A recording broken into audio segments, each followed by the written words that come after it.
So it's 2013. Our family is ecstatic. Our daughter has a near perfect ACT score. She's a concert pianist. She's a national fencer. And she just landed herself a spot in one of the leading colleges of the world in the US. So we were ecstatic. That happiness over the next few months changed to bittersweet emotions of her leaving home and missing her and her missing us and all of that roller coaster of emotions. But in the ensuing months that she was in college and over the next 4 years in her journey at that college, the mixed emotions changed to concern and frustration as the conversations went from, hey, Mom, I'm really missing you. Can I come home next weekend? And every other weekend, she was home. So that was okay. And then it was, hey, Mom, I missed my meal today. I missed my breakfast. My friend just got mugged, so can I take an Uber every time I'm late from a class or from an event? And he said, of course you can do that. I didn't do my laundry for 2 weeks. Can I get a cleaning service? And I said, of course. Luckily, we could afford to do that, but think about all the students who can't afford to do that. And the list continued, but what saddened me most was that her piano fell by the wayside. She couldn't join the archipelago group because it was too much of a time commitment. And she couldn't go do exercises because she was just managing a lot. And this kind of just changed over the next 4 years. Something or the other kept happening about time management. And I'm going to see a counselor because I'm slightly stressed. Can you call me now because I have exams and I need you to hold my hand virtually. So all these things. And as we step back as a first-generation immigrant parents, we said to ourselves, did we fail her? Did we not prep her enough for this phase of life? But before I answer that question, let me give you some more information.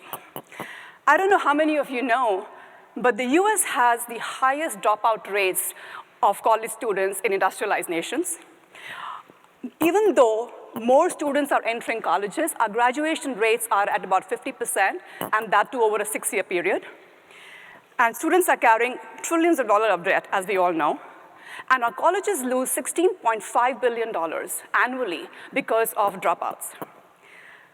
But more surprising to me was the fact that the top reasons that you and I would believe are the cause behind the retention and graduation rates is not what it is. 2/3 of these issues are caused by not academics, not funding, but by time management issues, mental health, campus engagement, the quality of services and facilities on campuses, and more, this whole notion of personalization of my experience on college. It's this fact that the college doesn't know who really I am, what my interests are, what my passions are, and I'm just one of the many faces there. And that was my aha, and that was our aha as an immigrant parent couple, saying, maybe we did not fail her. There are millions of students like her in the US who are going through this issue every single day. And therefore, I decided to dig deeper into this. And as I did primary research on multiple campuses with thousands of students and read more and more research, 2 things popped up for me. Number 1, students were wasting about 2 hours every day in what I call small inefficiencies across their campus life. And this is non-academic side, so remember that. It's about this unproductive time between classes, safety issues, wait time and delays, and lack of accurate, timely information, looking for information and resources, adding to time stresses, leading to, Mom, I missed my sleep, I didn't eat meals, I didn't go to the exercise, couldn't come home, I couldn't call you, and stress and anxiety, leading to, again, mental health issues, isolation, bad grades potentially, and dropping out or graduating later. At that point in time, the question that came in front of me was, the second part was that this generation of students that she belonged to, and the X's and the Y's and the Z's, and whatever my son who's a 7th grader now will be called when he goes to college, is that they are a technology-native population of students, and can we meet them? Can we leverage technology to meet them where they are in helping them make life a little easier on campus? It's not about taking away all the learning from them, but can we make the life on campus slightly easier so they can thrive every single day and this inefficiency in their lives? So I decided to do exactly that. I decided to repurpose my technology startup company to become a smart campus. And the notion was very simple. Every college campus is connected now because students come in with 5 devices on average, and they need the connectivity, and they are lost without that. But to me, that was not enough.